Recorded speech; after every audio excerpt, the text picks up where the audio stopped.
우리 하나님 말씀 보겠습니다. 하나님 말씀은 에베소서 6장 5절에서 9절까지 말씀입니다. 에베소서 6장 5절에서 9절까지 우리 세번역 성경으로 다 함께 봉독하겠습니다. 종으로 있는 이 여러분, 두려움과 떨림과 성실한 마음으로 육신의 주인에게 순종하십시오. 그리스도께 하듯이 해야 합니다. 사람을 기쁘게 하는 자들처럼 눈가림으로 하지 말고 그리스도의 종답게 진심으로 하나님의 뜻을 실천하십시오. 사람에게가 아니라 주님께 하듯이 기쁜 마음으로 섬기십시오. 선한 일을 하는 사람은 종이든지 자유인이든지 각각 그 갚음을 주님께로부터 받게 됨을 여러분은 아십시오. 주인되니 여러분 종들에게 이와 같이 대하고 위협을 그만두십시오. 그들의 주님이시요 여러분의 주님이신 분께서 하늘에 계신다는 것과 주님 앞에서는 사람을 차별하여 대하지 않으신다는 것을 여러분은 아십시오. 아멘. 아멘. 오늘은 7월 첫째 주일이면서 맥주 감사 주일입니다. 구약 시대의 구약 하나님의 백성들이 맥주절을 지켰던 그 전승, 그 전통을 계승해서 우리도 맥주 감사 주일로 지키고 있습니다. 특별히 하반기를 시작하는 7월 첫 주일에 맥주 감사 주일을 지키고 있는데, 그렇게 하는 데에는 상반기 동안 우리에게 베풀어 주신 하나님 은혜에 감사하고 하반기에도 하나님께서 동행해 주시며 우리들이 행하는 것마다 형통케 하시고 하나님의 뜻을 이루는 은혜를 베풀어 주시기를 염원하는 마음으로 예배하는 날입니다. 특별히 맥주 감사 주일로 지키는 오늘 이 시간, 우리 하나님께서 여러분이 하반기에 계획하며 손을 대는 것마다 형통케 하시고 하나님의 뜻을 이루어 주시기를 주의 이름으로 축복합니다. 그렇다면 이제 이렇게 새롭게 시작될 이 하반기를 어떻게 살아야 우리는 제대로 살았다 고백할 수 있을까요? 우리가 지금까지 살폈던 에베소서 말씀을 늘 유념하면서 살아가도 정말 멋지고 보람있고 행복한 하반기를 보내실 것이 틀림없습니다. 왜냐하면 우리가 살피고 있는 이 에베소서가 신자들로서 이 세상을 어떻게 살아야 제대로 사는 것인가 하는 그 문제를 다루고 있기 때문입니다. 그 지혜의 핵심은 다른 것 아닙니다. 무엇을 하든지 예수 그리스도 안에서 새로 우리에게 생겨난 그 복된 관계성, 하나님과의 관계성에 집중하며 살라는 것입니다. 다른 말로 이야기하면 우리가 무슨 일을 행하든지 하나님을 의식하며 살라는 것입니다. 그러면 하나님의 자녀로서 절대로 인생을 헛되게 살지 않게 될 거라는 사실을 강조하고 있습니다. 그런 연장선상에서 에베소서 6장에 들어서면 하나님을 의식하며 살아가야 할 우리들의 삶의 영역들을 교회와 가정에서 벗어나서 직장과 일터까지 확대해 나갑니다. 그게 오늘 우리가 읽었던 말씀입니다. 오늘 우리가 읽은 이 말씀을 제대로 이해하기 위해서는 로마 제국 시대의 노예 제도에 대해서 제가 먼저 말씀을 드려야 할 것 같습니다. 여러분들도 한 번쯤은 읽어보셨으리라 생각하는데, 로마인의 이야기, 그 일본 작가인 시오노 나나미가 쓴 책인데요. 그 책에 보면 그 당시의 노예는 우리들이 흔히 생각하고 있는 그런 노비와는 좀 다른 것을 알 수 있습니다. 노예들에게도 레벨이 있다는 것이에요. 그 레벨, 그 수준에 따라 가지고 살아가는 삶의 모습도 아주 천양지차입니다. 그 노예들의 그 레벨을 어떻게 구분하는가? 그들의 몸값으로 구분한다는 거예요. 몸값이 제일 비싼 순서대로 제가 말씀을 좀 드려보려고 합니다. 제일 비싼 노예는 어떤 노예일 것 같습니까? 가장 비싼 노예는 가정교사입니다. 가정교사. 주인의 아들을 체벌해도 주인으로부터 어떠한 보복을 당하지 않는 권한까지도 있었어요. 이 가정교사를 그 당시에 이제 한 사람을 살려고 하면 그 당시 로마 시내에 집 한 채 값을 지불해야 할 정도로 매우 비쌌다라고 하는 것입니다. 그 다음 비싼 노예는 숙련 기술자였습니다. 예를 들면 어떤 사람들이냐 하면 건축이라든지 조각이라든지 모자이크라든지 뭐 이런 것을 하는 직공들입니다. 여기에 의사들도 포함되어 있습니다. 의사인 노예들도 여기에 해당되는 거죠.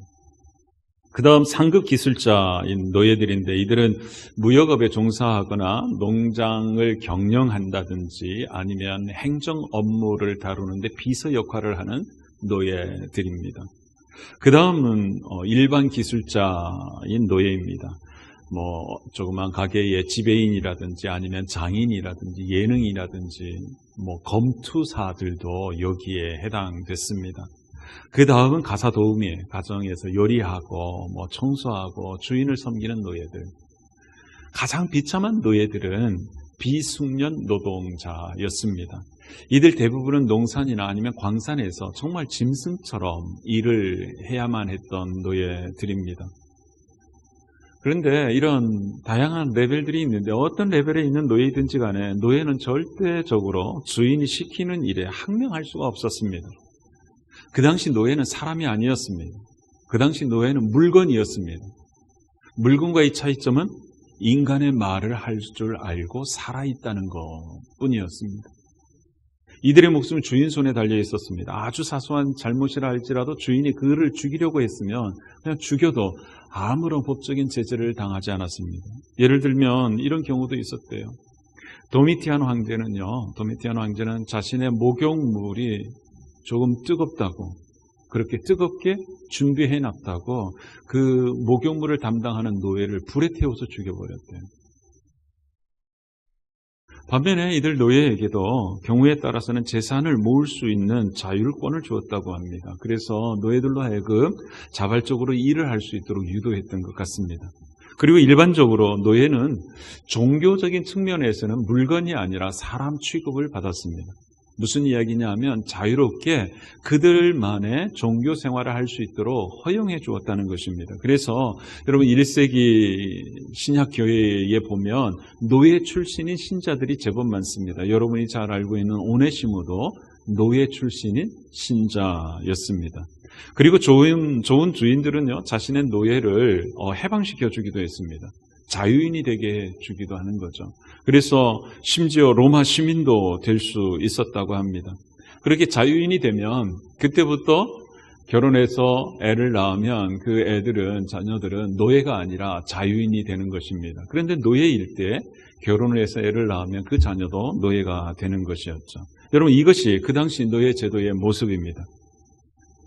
그런데 오늘 우리가 읽은 이 에베소서 말씀을 보면 참 이상하게도 바울 사도는요, 노예 제도 자체에 대해서는 아무런 평가를 하지 않는다는 거예요.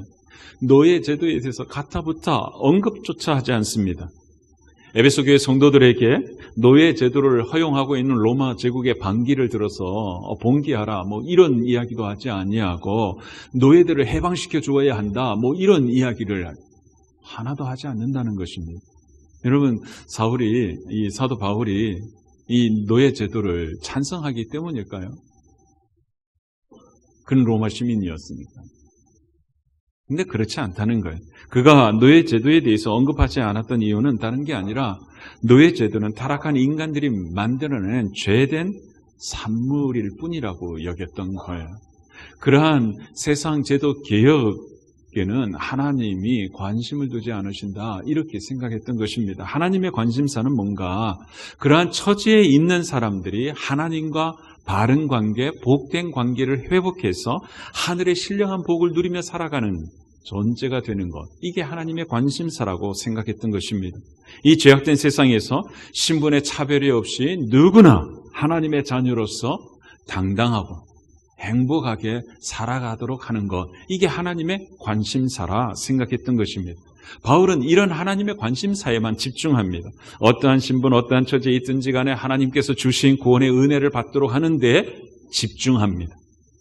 구원의 은혜를 받은 신자들이 자신의 신분과 처지에 따라서 일희일비하지 아니하고 하나님의 자녀로서 각자의 삶의 자리에서 하나님의 영광의 빛으로, 하나님의 은혜의 빛으로 자신의 그 보복된 빛을 비추어 살아갈 수 있는가?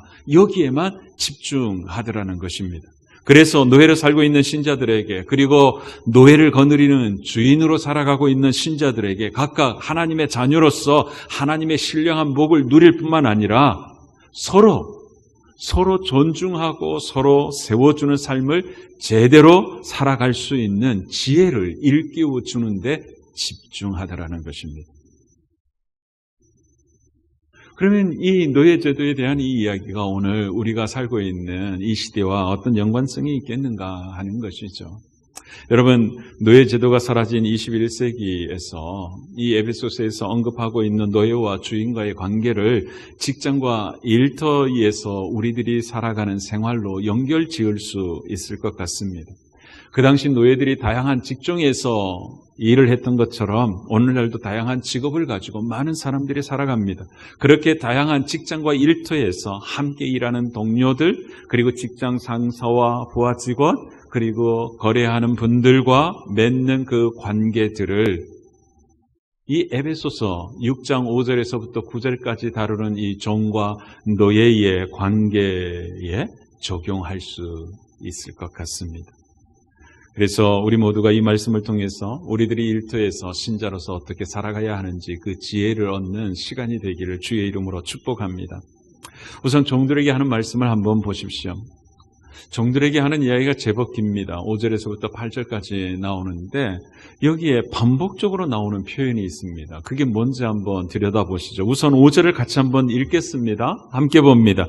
종으로 있는 이 여러분, 두려움과 떨림과 성실한 마음으로 육신의 주인에게 순종하십시오. 그리스도께 하듯이 해야 합니다. 여러분 보십시오. 종들에게 이야기합니다. 종으로 살아가는 신자들에게 당신들의 주인에게 순종하시라고. 근데 순종하는데 예수 그리스도께 하듯이 하라고 권면을 합니다. 즉 노예들에게 주인이 맡겨준 일을 할 때에 마치 주님께서 내게 시키신 것인 양 여기며 그 일에 최선을 다하라. 그 이야기인 것입니다. 6절도 보십시오. 함께 읽어보죠. 사람을 기쁘게 하는 자들처럼 눈가림으로 하지 말고 그리스도의 종답게 진심으로 하나님의 뜻을 실천하십시오. 아멘.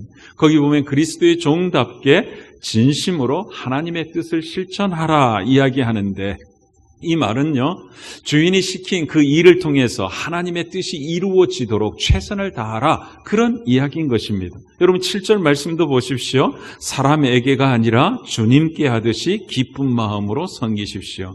주님을 섬기듯이 기쁜 마음으로 최선을 다하라고 이야기하고 있습니다.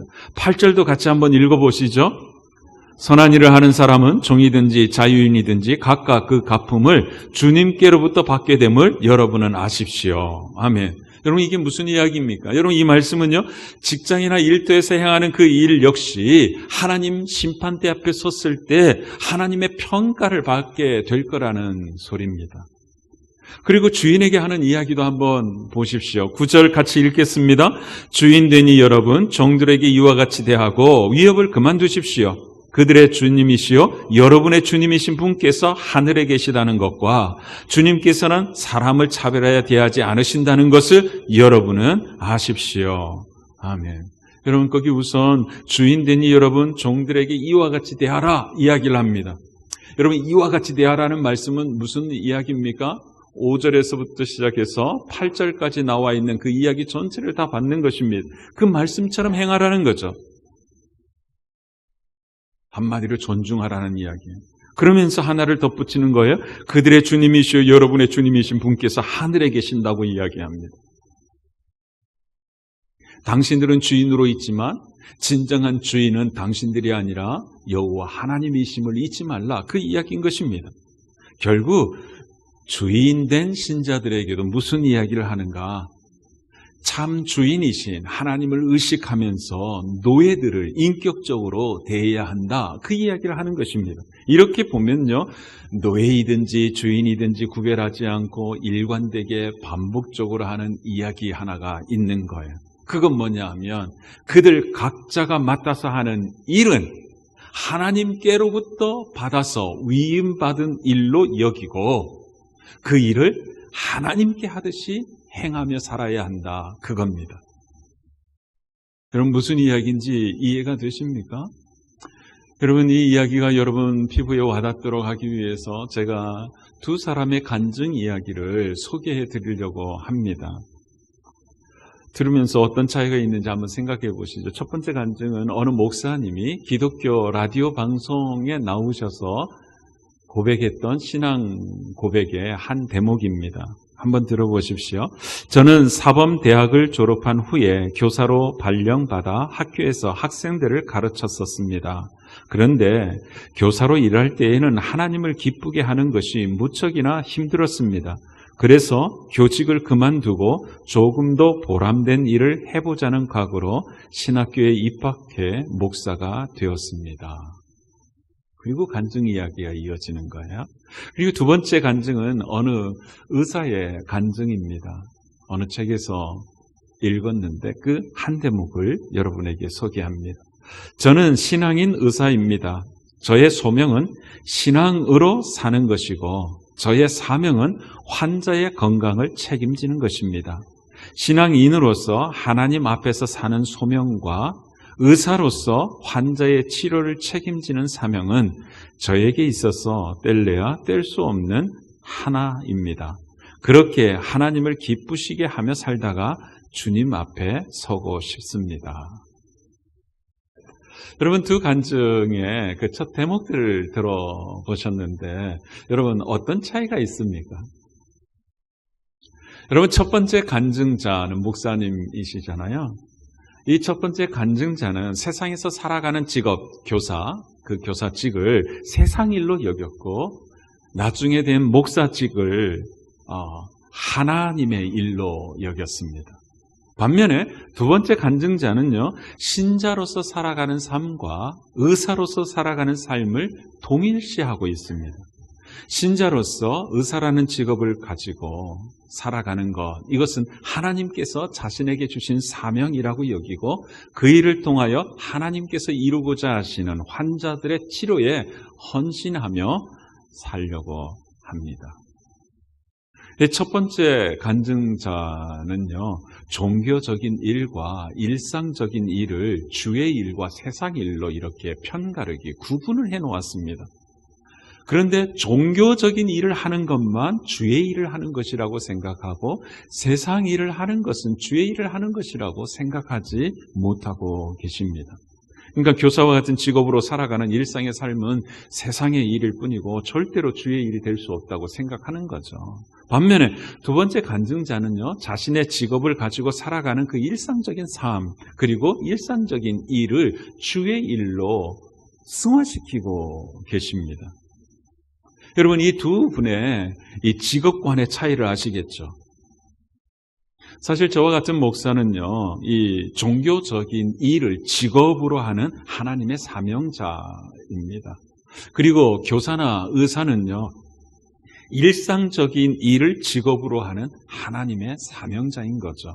이 두 사람이 하는 일 모두 다 하나님의 일이죠. 주의 일인 것입니다.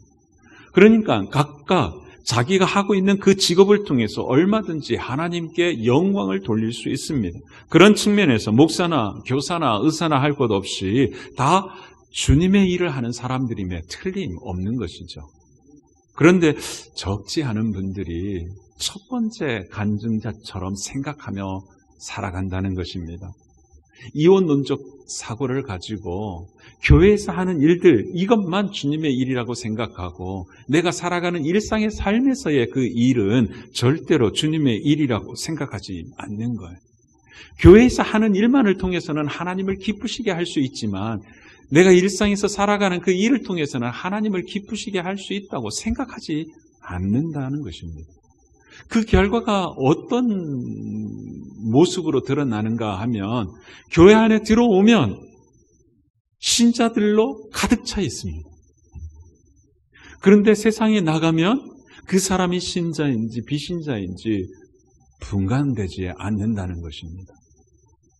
여러분, 오늘 이 시간 이 에베소서 말씀을 들으시면서 혹여 가졌던 이런 이원론적 생각이 있으시다면, 그런 태도가 있으시다면 완전히 깨뜨려 버리시기를 주의 이름으로 축복합니다. 여러분, 우리가 신자로서 반드시 기억해야 할 것이 있습니다. 그게 뭐냐 하면 내가 하고 있는 일과 내가 가지고 있는 그 직업을 통하여 하나님께 반드시 영광을 돌리려고 애써야 한다는 사실입니다. 그 일을 통해서 하나님의 뜻이 이 땅에 이루어지기를 도모해야 한다는 이야기입니다. 그렇게 할 때 그 일이 무슨 일이든지 간에 그 일을 통하여 하나님의 일이 될 수 있다 하는 것입니다.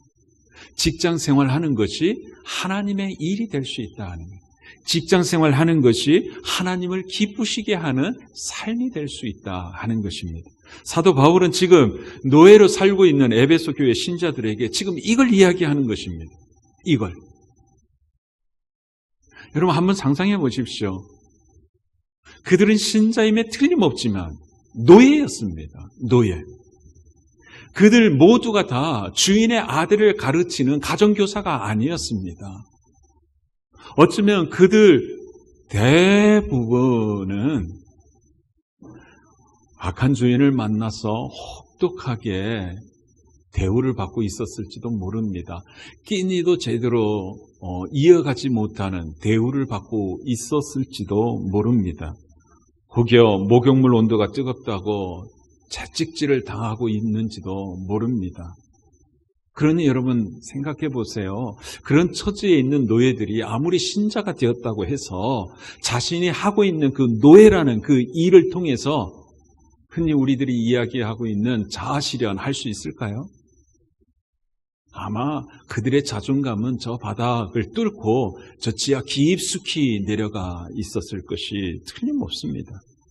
그러한 노예에게 지금 바울은 이야기하는 거예요.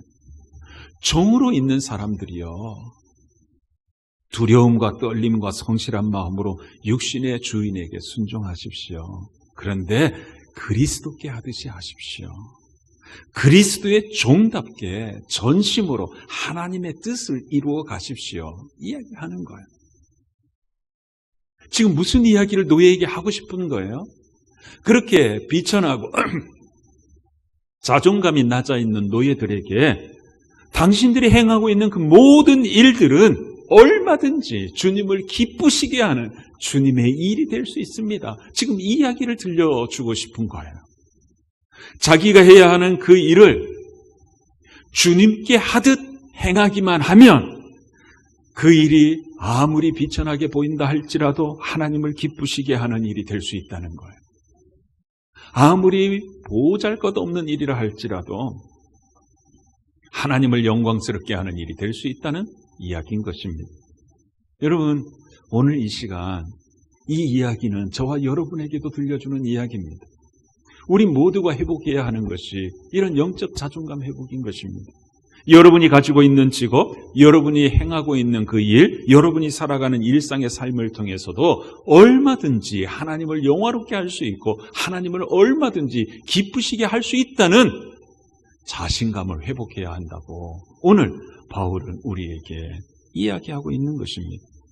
우리 보고 우리들이 살아가는 일상의 삶을 주님의 일로 승화시켜 가라고 권면하고 있는 것입니다. 그렇게 살아가는 사람이 진짜로 하나님을 기쁘시게 하는 신자라고 이야기하는 것입니다. 여러분이 오늘 이 시간 이 말씀 앞에 주님, 이제 그렇게 살아보겠습니다 하고 결단하기만 한다면 아마도 내일부터 펼쳐지는 여러분의 삶의 색깔이, 여러분의 직장 생활의 색깔이 확연히 달라질 줄 저는 확신합니다. 우선 즐거운 마음으로 일을 하게 되리라 생각합니다. 왜 그런가? 여러분, 여러분이 가지고 있는 그 직업, 여러분이 일하고 있는 일터에서 해야만 하는 그 일을 통해서 하나님이 영광을 받으신다는 생각이 있기 때문이죠. 여러분, 하나님이 기뻐하실 일을 하고 있는데 즐거운 마음이 안 생기겠습니까? 행복해질 수밖에 없는 거죠. 여러분, 천국에서 그렇게 살아간 내 삶을 두고서 하나님께서 천국의 상급을 주실 것을 확신하는데 행복해지지 않으리 만무하다는 것입니다. 직장에서 일터에서 무슨 일을 하든지 콧노래가 저절로 나올 수밖에 없는 거죠. 그리고 점점 더 자신이 하는 그 일에 최선을 다하는 성실한 사람으로 변모해 갈 것입니다. 자신의 직업을 통해서, 직장에서 맡은 그 일을 통해서, 일터에서 행하는 그 모든 일들을 통해서 주님께 영광을 돌릴 수 있다는 사실을 알기 때문이죠. 그러니 절대로 건성건성 일을 할 수 없을 것입니다. 눈가림?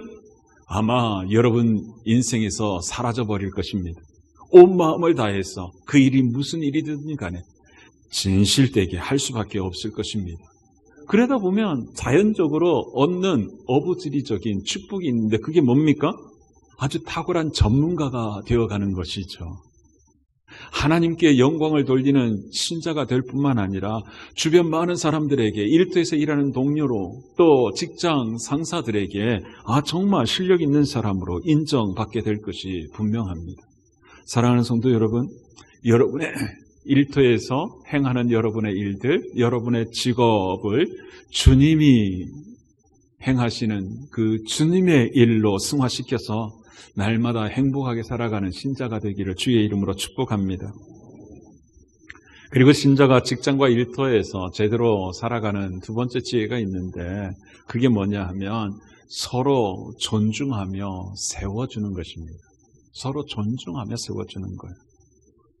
여러분, 이것은 신자들이 세상살이하는 하나님의 지혜라고 바울은 이미 소개했습니다. 5장 21절에서 그 이야기 하지 않았습니까? 여러분은 그리스도를 두려워하는 마음으로 서로 순종하십시오. 이 이야기를 하고서 부부간에 어떻게 살아야 되는지, 부모와 자녀간에 어떻게 살아야 하는지, 교회에서 어떻게 살아야 하는지 이야기하지 않았습니까? 그러니까 이 말씀은요, 그리스도를 경외하는 사람은 반드시 예수님을 경외하는 사람이기 때문에 서로가 서로를 존중하고 세워주어야 한다는 이야기인 것입니다. 주님을 경외하는 신자가 주님께서 존귀한 자로 여기는 주의 백성들을 존중해 주지 않고 세워주지 않는다면 이게 말이 되겠습니까? 말이 되지 않는 거죠. 주님이 존귀하게 여기는 그 상대방을 존중해주고 상대방의 권위를 인정해 줌으로써 상대방을 세워주며 살아가는 것이 합당한 것입니다. 그래서 지금 종들에게 이야기하는 것입니다. 두려움과 떨림과 성실한 마음으로 당신의 주인에게 순종해야 합니다. 그 이야기를 하는 거예요. 주인 앞에서 마지못해서 죽는 신용만 하는 것이 아니라 마치 주님 앞에 서 있는 신자가 주님을 존귀히 여기며 존경하고 존중해 드리는 것처럼 당신의 주인을 그렇게 대하라 이야기하는 것입니다. 주인 시키는 일을 하나님이 내게 시키는 일처럼 여기고 최선을 다하라 이야기하는 것입니다. 그래서 6절에서는 그들에게 뭐라고 별칭을 붙여줍니까? 그리스도의 종답게라고 하는 거예요. 단순히 노예가 아니라 당신들은 그리스도의 종, 그리스도의 노예입니다. 그러니 하나님의 뜻을 반드시 당신이 하는 그 일을 통하여 이루어 가십시오. 이야기하는 것입니다. 여러분, 이런 사람이 주인이 보고 있을 때는 일하는 척하고 보지 않으면 땡땡이 치는 사람이 되겠습니까? 절대 그렇지 않죠. 내게 페이를 주는 것만큼만 나는 일하겠어. 이러겠습니까? 절대 그렇지 않죠.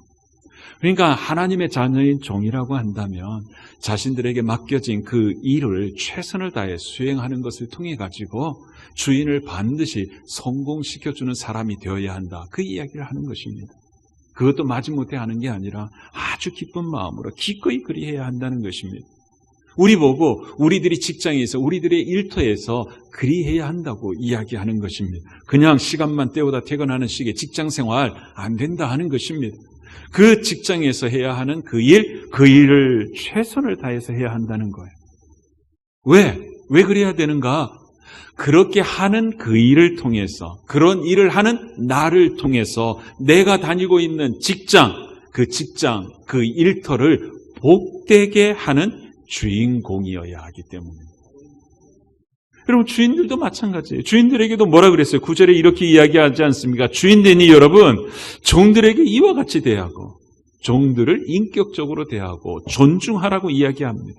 위협을 그만두십시오. 그들의 주님이시오 여러분의 주님이신 분께서 하늘에 계신다는 것과 주님께서는 사람을 차별하여 대하지 않으신다는 것은 여러분은 아십시오. 무슨 소리예요? 차별해서 대우하면 안 된다. 그 이야기 아닙니까? 노예라고 함부로 대해서는 안 된다. 그 이야기 하는 것입니다. 주인 된 신자들도 하늘 아버지를 섬기는 신자임을 상기시키며 그들이 부리는 노예들을 존중하고 세워주는 사람이 되라는 것입니다. 노예를 함부로 부리지 말라는 것입니다. 하찮은 존재로 여기지 말라는 것입니다. 마치 주님께 하듯이 그들을 존중하고 그들을 세워줘야 한다. 그거예요.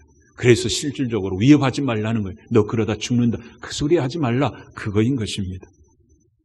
사실 그 당시 주인에게는 그 종들의 생명을 빼앗을 수 있는 권리가 있지 않았습니까? 그 권력, 그런 힘이 있다 하더라도 종을 협박하지 말라는 거예요. 존중하라는 것이죠. 노동력만 착취하는 그런 자가 되지 말고 그 노동력에 대한 합당한 대우를 주라. 그 이야기인 것입니다. 결국 주인들도 부리는 사람을 존중하고 그들을 세워주는 사람이 되어야 한다는 거예요. 결국 5절에서부터 9절까지 이야기는 무슨 이야기인가? 노예가 된 신자든 주인이 된 신자든 서로가 서로를 존중하며 서로를 세워주는 신자가 되어야 한다는 거예요.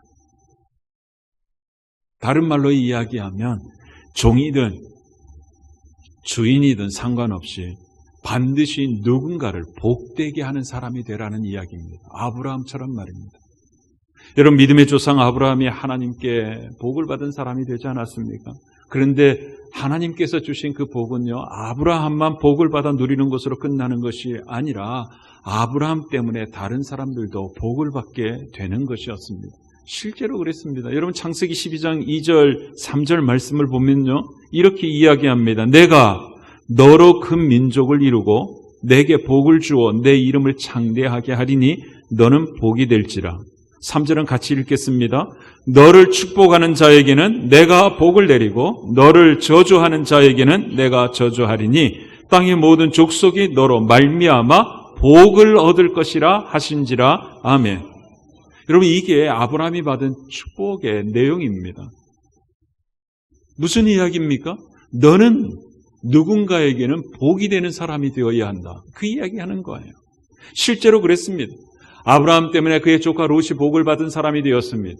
아브라함 때문에 그의 자녀들이 정말로 하나님께 복을 받는 사람들이 되었습니다. 아브라함 때문에 아브라함이 살고 있는 그 지역 땅들, 그 지역의 주민들이 복을 받는 사람이 되었습니다. 아브라함 때문에 모든 세대를 초월해서 이 세상의 모든 사람들이 하늘의 복을 받는 주인공들이 되었습니다. 그렇다고 한다면 사랑하는 성도 여러분, 신자인 우리가 살아가는 우리의 삶의 자리는 어떤 곳이어야 하겠습니까? 복되게 하는 자리여야 하는 것입니다. 복되게 하는 자리. 우리가 일하는 일터는 어떤 자리가 되어야 하겠습니까? 복되게 하는 자리가 되어야 하는 것입니다. 그렇게 복되게 하는 자리가 되도록 힘쓰는 사람이 누구라는 이야기입니까? 바로 저와 여러분이라는 이야기인 것입니다.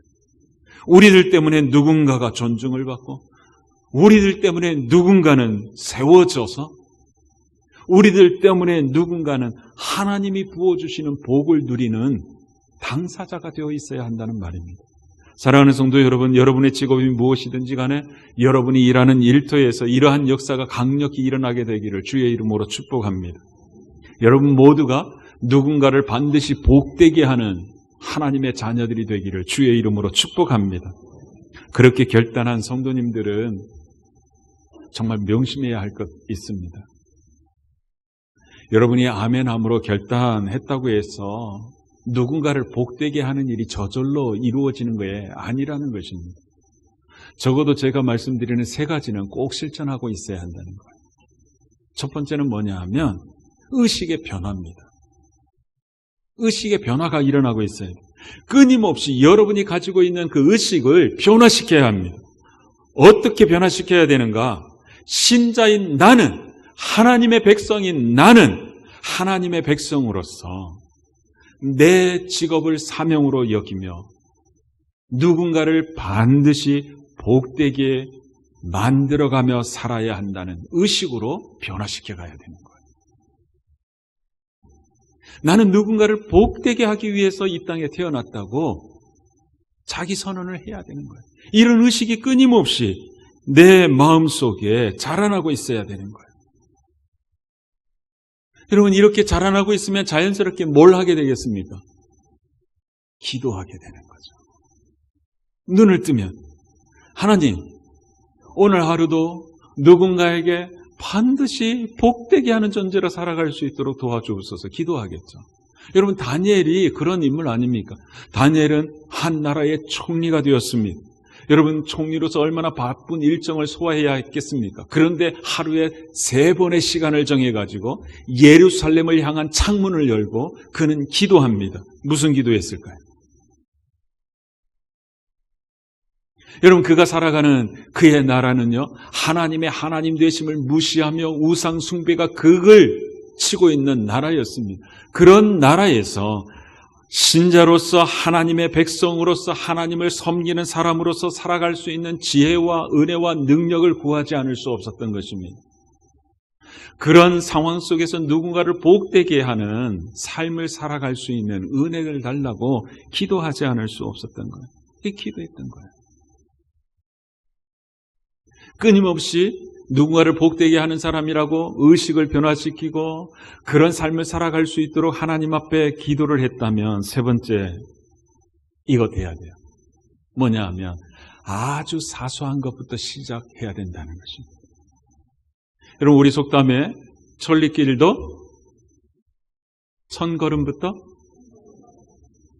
여러분, 한 번에 이루어지는 법이 없다는 이야기 아니에요. 천리길도 한 걸음부터 시작된다는 이야기야. 결국 작은 것부터 실천해야 한다는 것입니다.